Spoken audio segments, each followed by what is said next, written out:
Greetings, Dr. Roger Teel here with part 2 of a message for this Wednesday series on an essential key to moving forward in anything in our lives and keeping our lives in general moving forward, and that is commitment.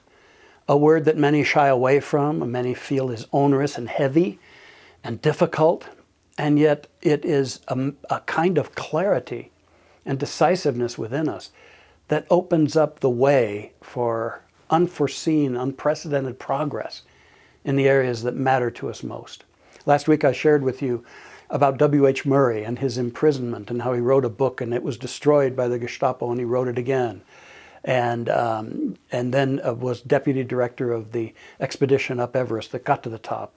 And how he wrote about how until one is committed, things don't work. There's hesitancy, ineffectiveness, always the ability to draw back.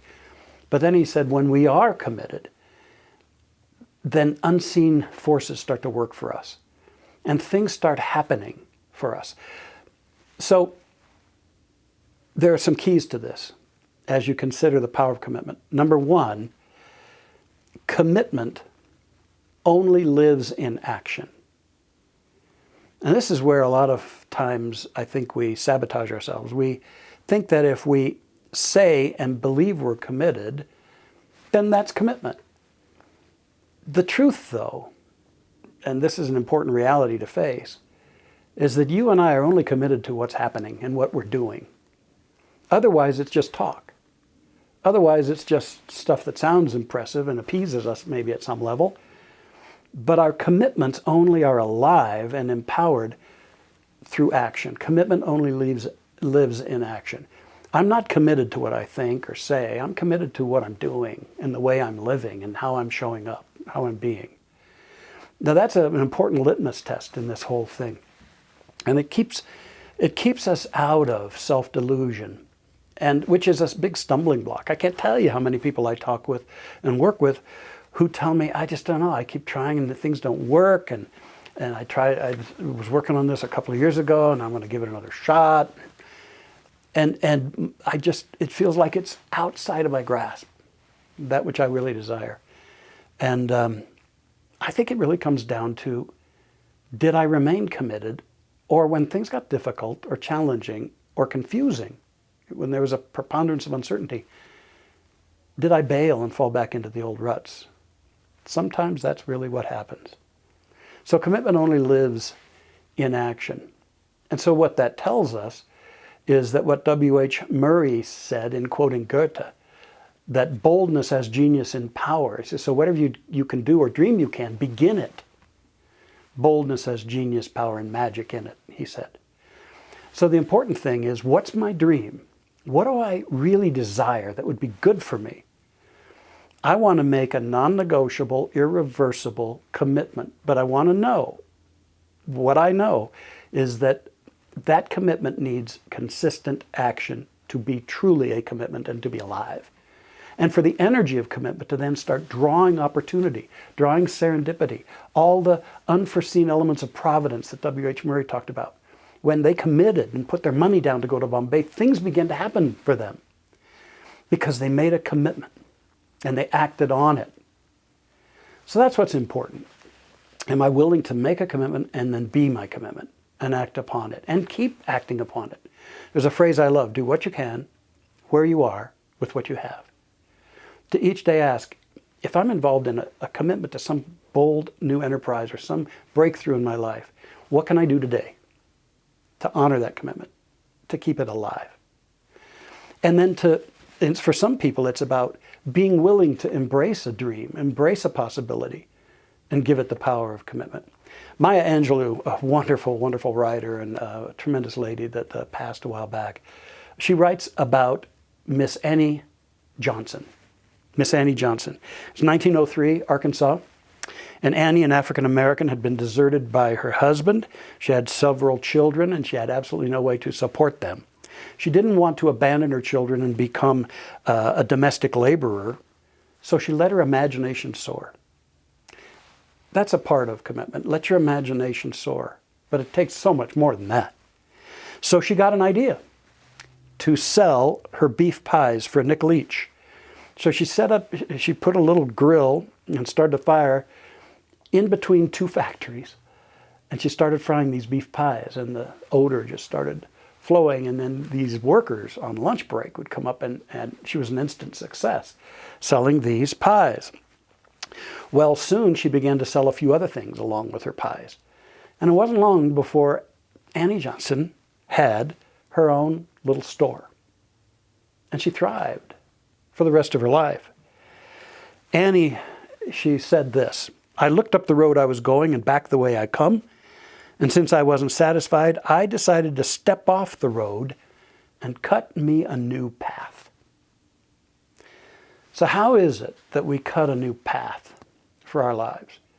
We have to imagine and not rip the rug out from under the imagination by the voices of, oh, how could that ever happen? It's too good to be true. No, we need to imagine. Then we need to bring a heart of full commitment to that possibility and start acting on it every day. And we've got to give up the need to know what the full plan would be. Many people are paralyzed and saying, well, I just don't know how, so I can't go. Commitment says you've made a commitment to a possibility. Do what you can do today. Learn from that. Realize some things. Do tomorrow what you can do. And the more you keep doing that, momentum builds. And all of a sudden you find yourself being drawn to this person or that person. She gets an idea and she starts selling the pies, and then that leads to some other items being sold, and then a store. She didn't know she'd be running a store, but she just did every day what she could do, with her ultimate commitment being to be with her kids and to provide for them. That was her commitment, and nothing was going to get in the way of it. So when we have that kind of commitment, and we won't allow anything to get in the way of it, and we keep doing what we can do with a sense of believing that there's a power in the universe in league with me that's going to support me if my commitment is pure and not wishy-washy. And I do what I can do, and I keep doing that. And I persevere. The book will be written, as W.H. Murray showed. The kids will be supplied and fed, and she'll have a business, as Annie Johnson showed. What'll it be for you? What's your dream? Don't need to know everything. What you need to know is, am I ready to commit to it? And do something every day and keep my faith building. Keep hanging out here at Mile High Church to get the spiritual food that keeps my belief and my commitment strong. But more than anything, remember, commitment lives only in action. Whatever you can do or dream you can, begin it. Boldness has genius, power, and magic in it. And I bless you in that. We breathe deep, slow, relaxing breaths, knowing that all that is good is coming in and through our breath. And we feel it. I know right now that this is the Godness, the Spirit, the oneness, the universe, the infinite. I know that God is here right now, as always present, all powerful, all knowing, the knower.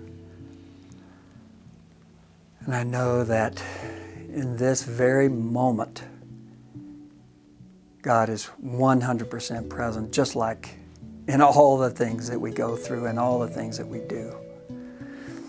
And so I know that I am also one with that which is God, which is Source, which is the divine, which is the infinite. I am one with that.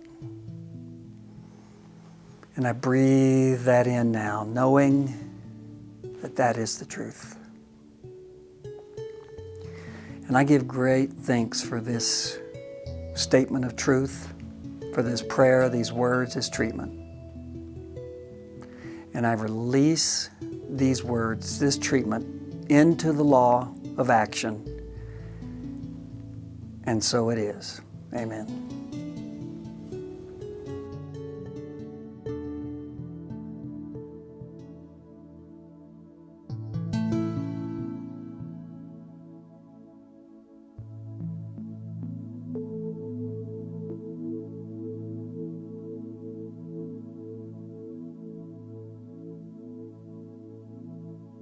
you.